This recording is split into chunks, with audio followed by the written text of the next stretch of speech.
evening. I'm Coach Greb, and it's a great pleasure for me to be before you today to talk about taxes. As you all probably know, or if you never visit our channel, we welcome you here.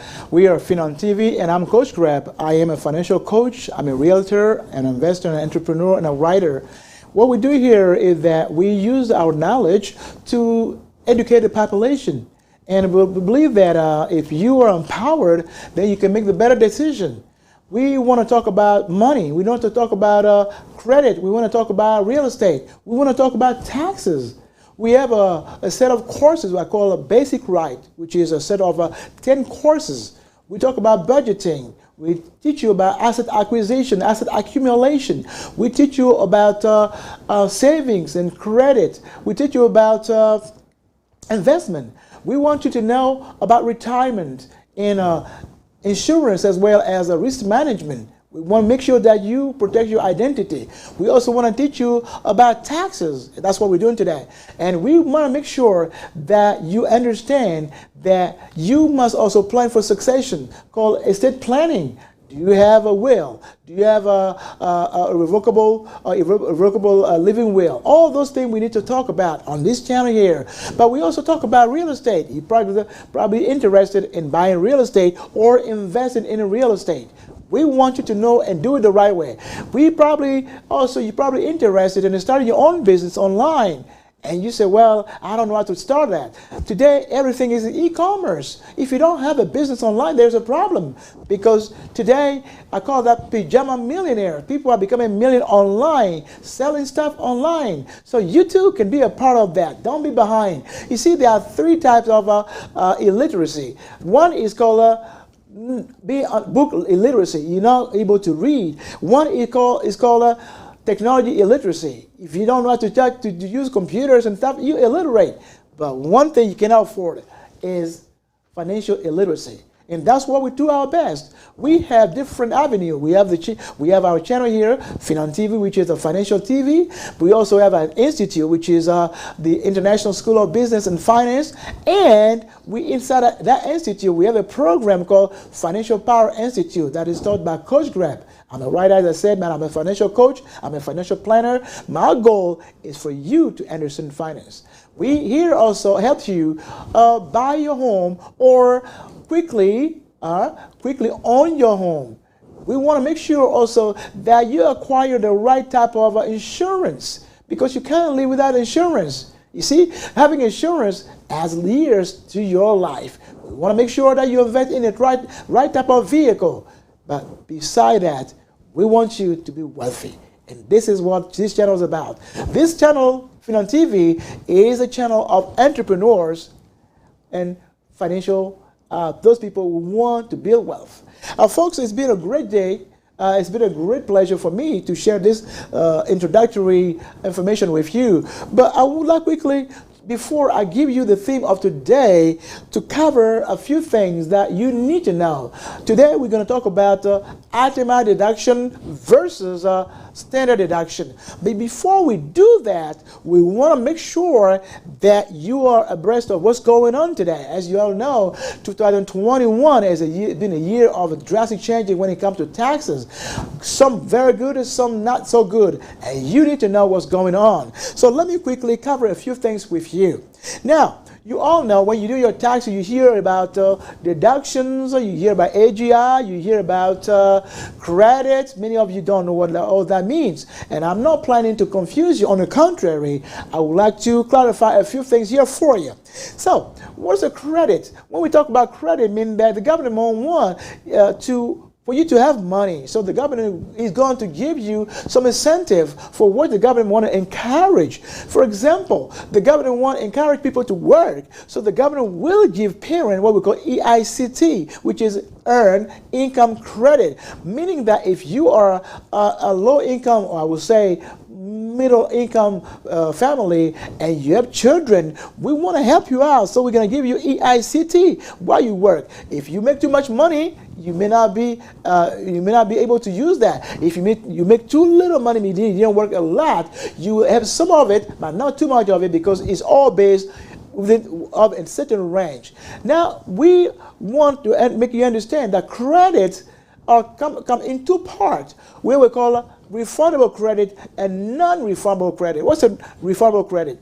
Refundable credit means that if that credit is given to you, it's all yours. For example, if the IRS says that, well, you as a married couple in 2021, you're going to receive a $6,728, and if you're within the right range, you can take it all. There is no deductive from that. That's all the money you take within the right range. Now, if you, for example, went to school and you got education credit, now this credit is what we call refundable and non-refundable. For example, if your child went to school and this child spent, let's say, $10,000 on school fees and books, but the child only got a $6,000 scholarship, then there's a difference of $4,000. But for this $4,000, the government will only give you $2,500. Guess what? If you do your taxes and you don't owe taxes, you can go home with $1,000. But if you owe taxes, the government will use the $1,500 to pay for your taxes and refund you the $1,000. The $1,000 you receive is called refundable, meaning you're going to get it as money. And the part that the government uses to pay your taxes is called non-refundable. Non-refundable means that if you don't have taxes, the government will not give it to you. It's non-refundable to you, meaning that if you don't have taxes to pay, well, you lost it. That's what non-refundable is about. Now, that is what the CTC used to be. Now, what's the CTC? Why is it so important this year? CTC has changed a lot. It's changed a lot. Why? Remember back a few years back, when we still have exemptions. For example, you made $50,000. You and your spouse made together $50,000, and you had 4 people on your tax return, meaning you and your 2 kids. What would have happened? Each one of you, the last one was at $4,100. So meaning that the 4 of you will go home with a but you will have a $16,400 deduction from your $50,000 before you do any other deduction. They change all that. They say, you know what, no, we're not going to do any more exemption. We're simply going to increase the EICT and also the CTC. The EICT therefore got, let me change that. We're going to increase the standard deduction. So the standard deduction went from $6,200 to $12,400 for a single person. It did the same thing for other people. They double it. But still, when we do all the calculation, we prefer to have the exemption. If you have children, you have a lot of people on your tax return. But if you don't have a lot of people on your tax return and you're single, then you prefer the standard deduction. Now, what's going on today? Why has the CTC become so important?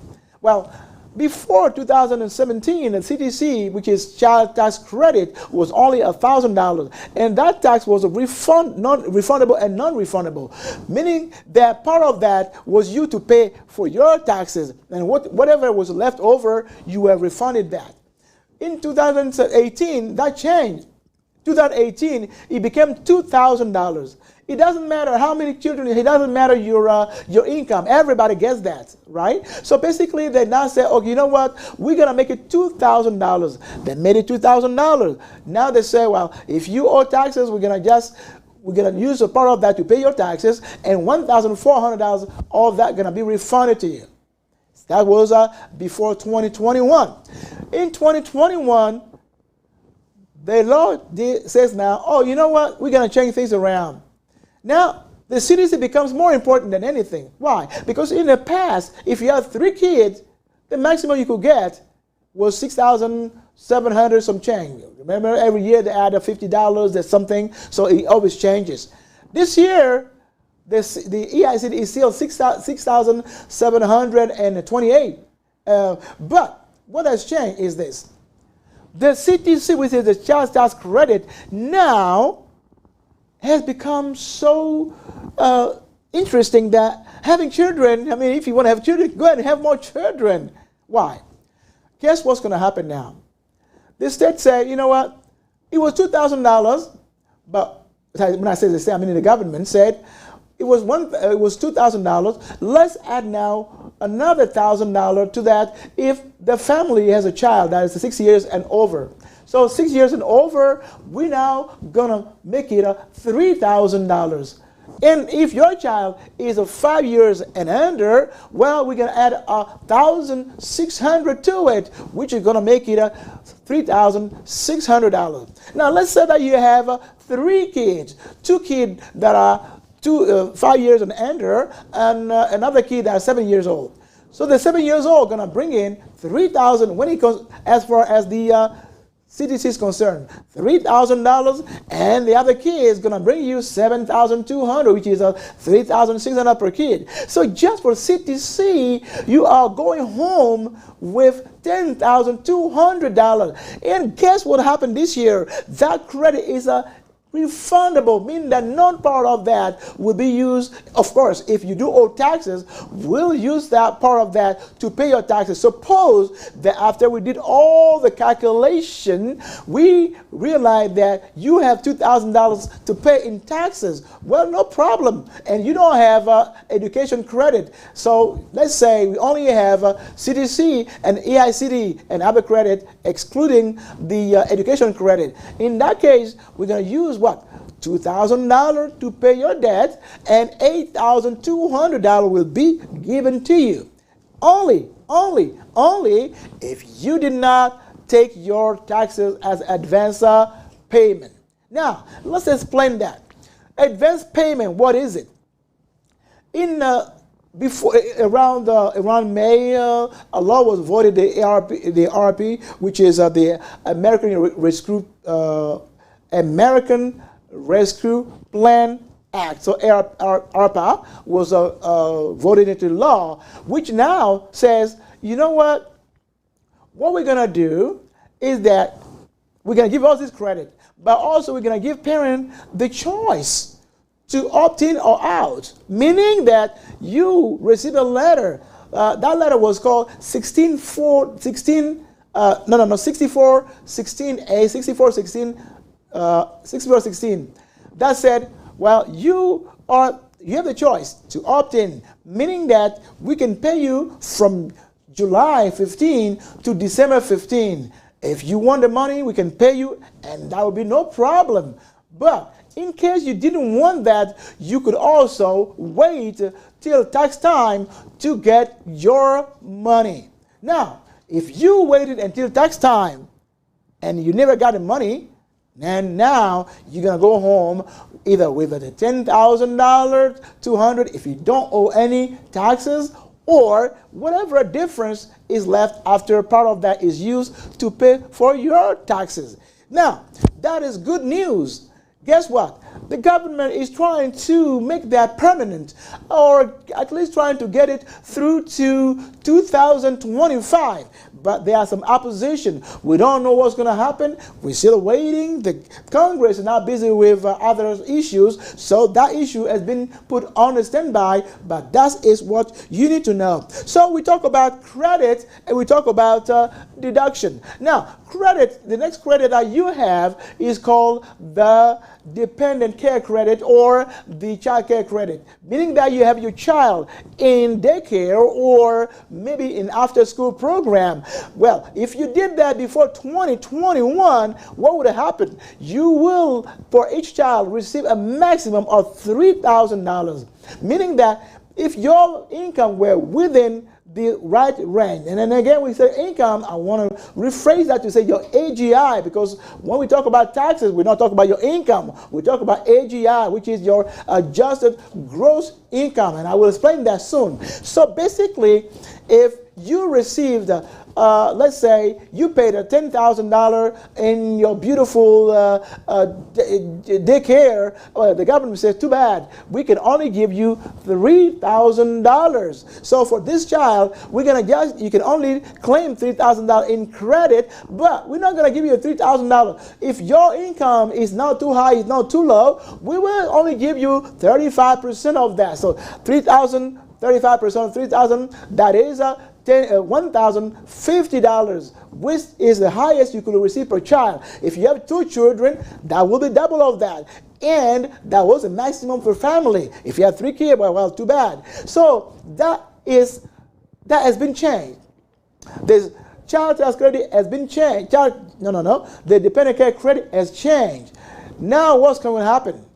That in 2021 and for 2021 tax only, it moved from $3,000 to $8,000 for 1 child, and from $6,000 to $16,000 for 2 children. So it means that if you send your child to daycare or make sure that you have the proper credentials so that you can claim that. Don't leave money on the table, because this can make a big difference. Do you imagine? I know today every child is probably going to some kind of after school program, sports program, and this is pricey. You buy them this type of clothes and all that kind of clothes, all that, or uniform. You have to include all that. And when you receive that paper from the person who issues that, if, for example, the entity your child attended must give you that form, and so you can use it to go and file your taxes. But in case, for example,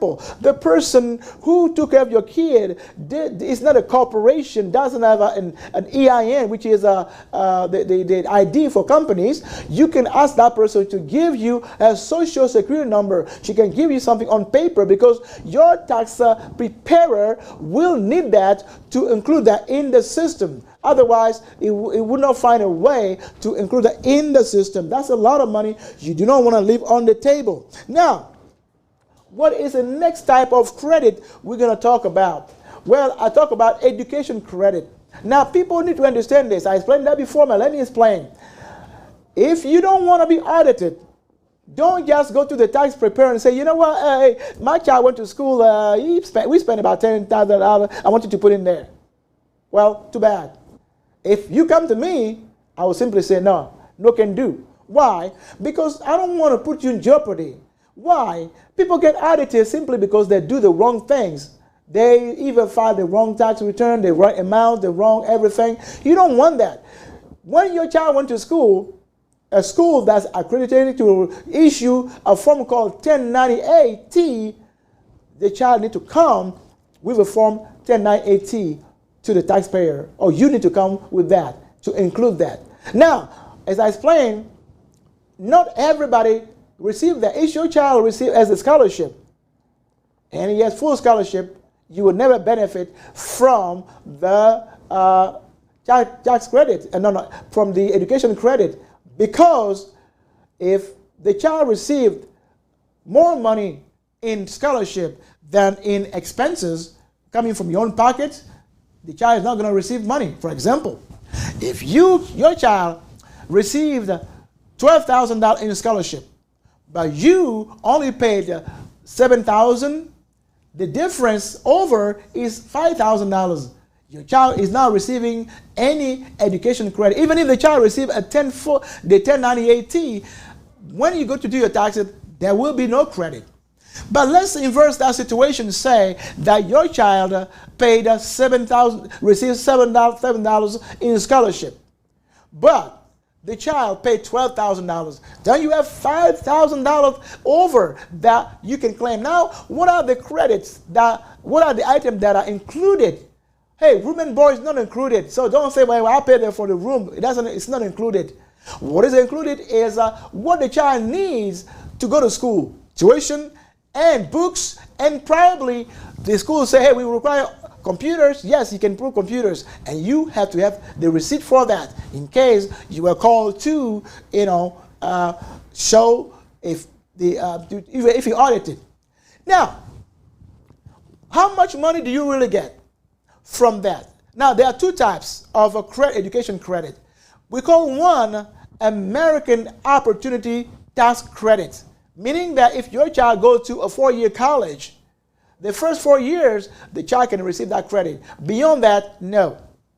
Now, there is another credit called LLC, which used to be a maximum of $2,000. Now, for 2021, it went to $2,005 too, which is LLC, which is a lifetime learning credit. So it could be you yourself or your spouse going to college, or an adult in your family, anybody who is on your tax return going to take let's say a certificate program or went to school somewhere.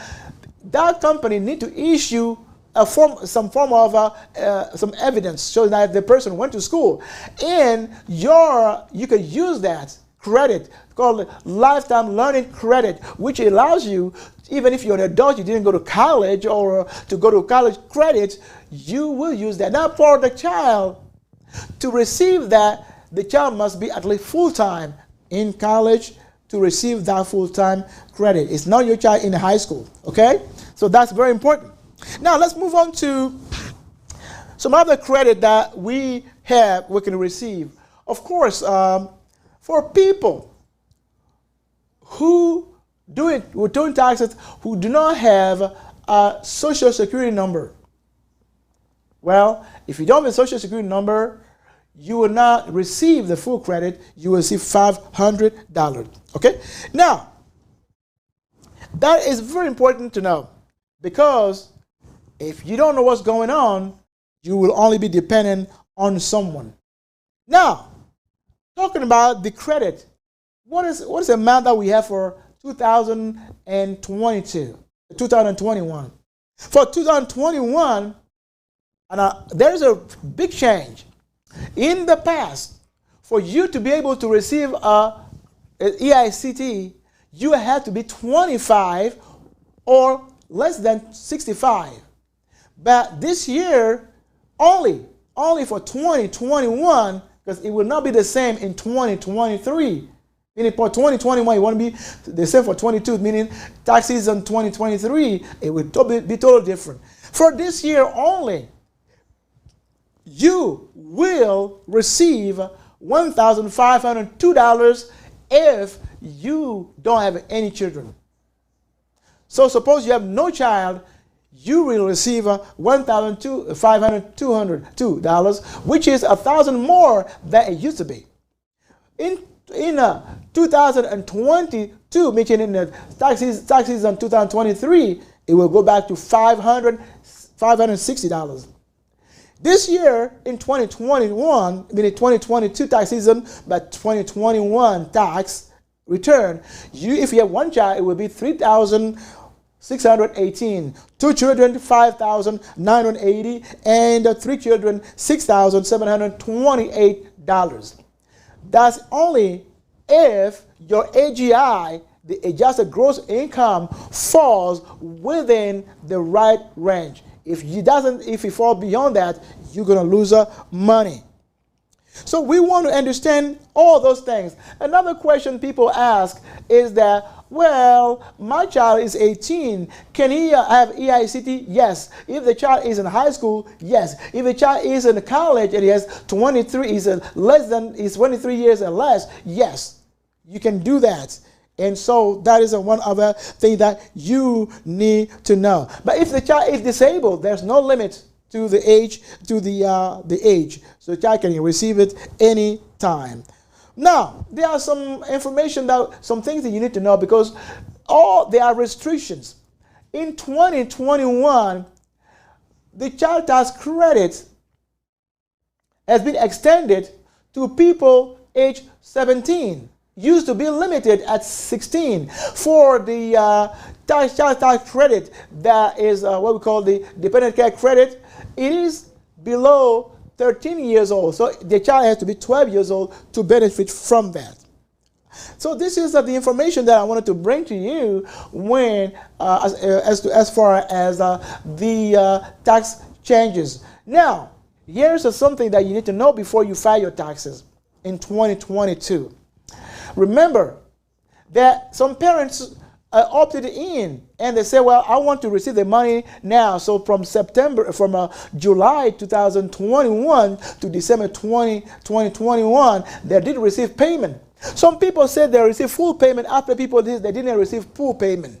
The IRS said, you know what, to avoid all that talking and thing, wait for the letter I'm going to send you. And that letter is called the 6419. If you receive a 6419, go ahead. Tell your tax preparer in the area called 82 8812, there's a question, 8812, he will put the exact amount. If the amount you put there is not correct, that's going to delay your taxes. Don't take a chance, because if you don't put the proper amount, you will not be paid. The same thing for the people who receive Obamacare, what we call Obamacare, meaning if you receive your insurance from the marketplace, you need to wait for the form 1095A. 1095A. Now, it's different from 1095B, 1095C. 1095C, if your employer gives you insurance, if you receive a Medicaid, you receive 1095B.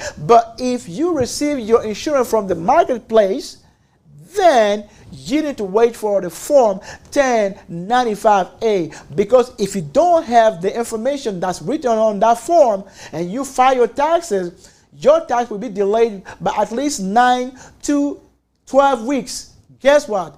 You have to file that form. And if you file that form, you cannot file it electronically. And remember, what you don't file electronically can take anywhere from 9 weeks to 12 weeks. You don't want to go through that. You don't want to go through that aggravation. So this is really what we wanted to share when it comes to credit. Now, credit has to be contrasted with deduction. And that's what we're going to talk about today. Well, you probably heard the term AGI, taxable income, tax. What is it all about? Well, quickly, let's understand. The IRS, the government says, you know what? I want you to pay taxes in all increases, meaning all income, taxable income. If you do some fishy, funny thing somewhere, we want to see the money. You want to do something illegal, just show us the money. Because if you don't pay the money, you will be in double jeopardy, meaning that you will have to face the IRS and you will have to face the Justice Department. You don't want to face the two devils, so at least accept to face one. Pay IRS money. Then they're not going to go in and tell you that, this guy did this and that. That's not the business. The big guy want the money. Uncle Sam want the money, give him the money. Now, one thing that I want you to understand here is this. The government say, go make money, do business, invest, do whatever, but bring all the money, right? Don't hide it, because that's called tax evasion. You can use strategies to avoid taxes, but don't evade taxes. It's a crime. So the government gives you a lot of opportunities. Say, you know what? Let's do it this way. Now you invested, right? You had a job. You and your spouse, both of you made, say, one person made $50,000, another person made $50,000. You both made $100,000. Question is, are you going to be taxed on the $100,000? No. You don't tax on the income. You don't tax on the nominal income. You will be taxed on the taxable income. The question is, how do I know my taxable income? What is my taxable income? Well, here's how it works. So, when you take your form 1040, the 1040 is a very simple form, and 1040 is a form that individuals use. Companies use different forms. Companies use a 1020, 1120, 1120S, 990, 1665, based on what type of company it is. But individuals use 1040. And 1040, there are three types this year. We have 1040 SR, which is senior, 1040 NR, which is a non-resident, meaning that you're not a resident here, but you do taxes. You do that on that form. Now, let's come back to 1040, which is the regular form. You're going to bring in all your income, which include your, as I said, your $100,000 in income, W-2 income. But you probably also have your business income, right? Schedule C. So you're going to put your Schedule C. You're going to write it down. You're going to probably bring in your Schedule D, meaning that you're going to receive a dividend or a capital gain, right? You have rental income. You put that in. Now, things that you don't put in there that excluded are insurance proceeds. Yeah, your grandpa died and he left you $1 million insurance. You're lucky, no insurance on that. Why? Because insurance is not profit. We don't make a profit on insurance. We do what we call we make it whole. So you didn't make any profit on insurance, so no, it's excluded. Well, I paid a child support. No, too bad, file. You cannot deduct that. You will receive it. You cannot include it. Well, we used to include the alimony, but 2021, no more alimony. So what do I include? I include my distribution. Hey, you know what? I took some money from my 401k, or I took money from my IRA. I took $10,000. I must include that as income. Hey, you know what? The state paid us $3,000 last year in 2020. Well, in 2021, that's a taxable income, and we need to receive the form 1099-G from the government. That, or if you don't, if you go to the same person who does your taxes, it will automatically pop up. Now, well, we have some interest, taxable interest. Bring that in. We have some taxable dividend. Bring that in. That is all your gain. Hey, you know what? We have some losses too, right? We lost some money. Take off your losses. We have some expenses. Or you know what? I'm going to exclude my distribution, my contribution, my IRA contribution, or my 401k contribution. Well, like you have till January, you have till April 15 or April, whichever day it falls on, the last day falls on, to make that payment. You can exclude all that. Well, you made business loss, right? You lost $20,000 in your business, right? You can exclude that. You can deduct that. You lost money in your real estate investment. You can exclude that. You lost money in your farming business. Exclude that. You lost money in your investment. You cannot deduct that. These are all deduction. When you have added all your income and deducted all your losses or anything that is legally deductible, you come to what we call the AGI, adjusted gross income. This is very important because many times when we talk about the threshold, we don't talk about the nominal income. We talk about the AGI. So everything from AGI, we're going to move forward. Okay, now you got to your AGI. AGI means adjusted gross income. When you have the AGI, are you going to pay your taxes on AGI? No, you won't. You will pay taxes on your taxable income. Now, how do I get to the taxable income? Well, you take your AGI and you apply either or. You apply either your standard deduction or your itemized deduction. And that's what we're going to talk about, those two. What is a standard deduction? Well, the standard deduction, as I taught you, the government does not allow us to have any more of what we call exemption. So they increase the standard deduction. So if you are single for 2021 only, it will be $12,500. So say you made $50,000. You didn't have anything to exclude. If you have nothing else to exclude, your AGI will be the same as your income. If you have nothing to deduct, if you have nothing to add or nothing to deduct from your income, your AGI will be the same as your income. But if you have to deduct, then it will be different. So you're going to be deducting $12,500. If you are a head of household, that'll be $18,800. If you are married, filing separately, you're like a single. If you are a couple and you are filing jointly, then you're going to deduct $25,100. So what does it mean? You now say you had $100,000, you lost business, so you lost your you lost business, right? You have business loss, so you file your Schedule C, which is your business loss. So now your income is at 80, right? $80,000. So they said we have nothing else to deduct. We consider that your AGI is $80,000. Now we're gonna look at your taxable income. Your taxable income, where are you going to get it from? If your AGI is less than $100,000, we're going to look at the tax brackets. But if your AGI is over $100,000, we're going to look at the tax table. Now, what does the tax bracket show you? There are several layers of taxation for each amount of money. In your case, we have $80,000. $80,000. Now, the state gonna say, Well, now that you have $80,000, we want to tax you, but before that, take off your deduction. So from the $80,000, you're gonna take $25,100, which I'm gonna forget the $100 and just run it up to, well, you now have $55,000. So your taxable income is $55,000. Now to summarize that, so you go from all income minus all deduction, go to AGI, adjusted gross income. You take out from the adjusted gross income, you take down your taxable, you take on your standard deduction. You will go now to your taxable income. Your taxable income, we look at a tax bracket. The first part of your taxable income, based if you're married, because it also depends on your filing status. It's not the same for everyone. But let me take this couple. So let's say you're a couple and your taxable income, your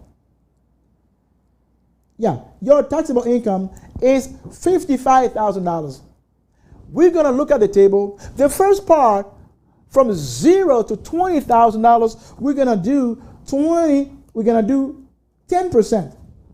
So from $0 to $20,000, you're going to pay $20,000. That's already $2,000 there. You're left with what?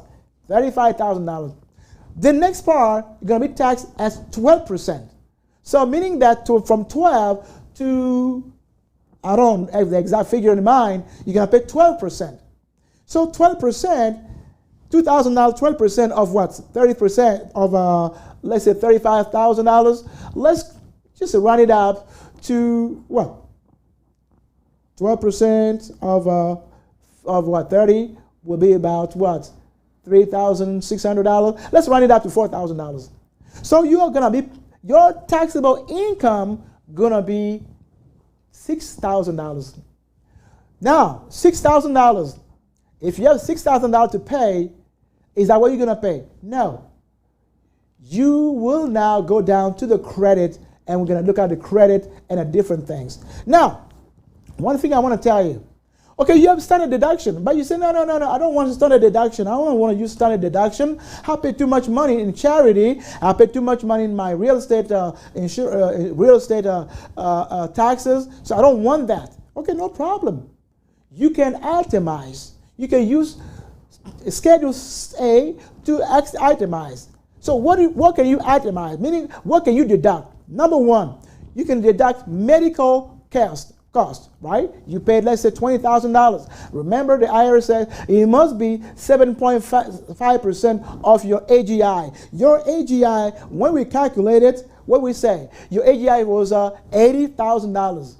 So what is 7%? Let's say 8% of $80,000. Let's say $6,400. $6,400 meaning that if you have a medical bill of $20,000, $20,000 minus 64, so you can claim the $13,400. You can claim that $14,600, whichever it is. You can claim that. Now you go to the next level. You can also claim your either the local and state taxes. Now, what are the two? There are two levels. You have two property taxes, and you have income tax. You have You have the state tax, the sales tax, and you have the income tax. So, say you and your wife, your spouse, you paid $6,000 in local in the state income tax. That's $6,000 right there. But you spent probably $2,000 buying a new car and other things, but it's less than $6,000. Which one will you take? Take the highest. So that's number one. Then you paid $7,000 in taxes, in property taxes, in real estate taxes. That's $13,000 right there. Guess what? This year, you can only take $10,000. Before 2021, you can take it all, but this year you can only claim a maximum of $10,000 when it comes to the state and local taxes. Now you move on, okay? Then that includes property taxes, real estate taxes, all kinds of taxes. Now you move on to the next level. You can also claim the charity gift. Now, before 2021, you could claim up to 60% of whatever of your AGI. In your case, your AGI is $80,000. You can tell the state, I gave all my money, meaning 100%. Before 2021, it was 60%. You could do between 20 and 60%. This year, you can say, you know what, I give all my money to charity. Some people do it. This year, they don't want the money they just give to charity. You can claim 100% of your taxable of your AGI. But in case you itemize and you didn't itemize, the government allows you, if you're a couple, to still claim $600 if you're a couple or $300 if you're an individual. Now, there is another range of deduction you can make. You were in a zone that would declare, let's say, casualty, or let's say risk or something happened, flood, and it's declared, you can claim that. Or you had a theft, somebody stole your money or or broke into your car, you can also claim that. But hey, you have to pay attention because there are limitations to that, and you want to call your tax preparer to do that. Now, another credit you can claim here is that another deduction is you want to look for a job and you spend money. So job-related expenses such as going to interview, buying clothes, or even resume, all that you can claim at a maximum of 2% of your AGI. Okay, 2% of AGI, meaning it must be over $1,600 for you to claim it. So those are the things that we actually wanted to talk about. It's been very long because we combined two teaching. We combined the previous teaching with the recent teaching. What did we talk about today? We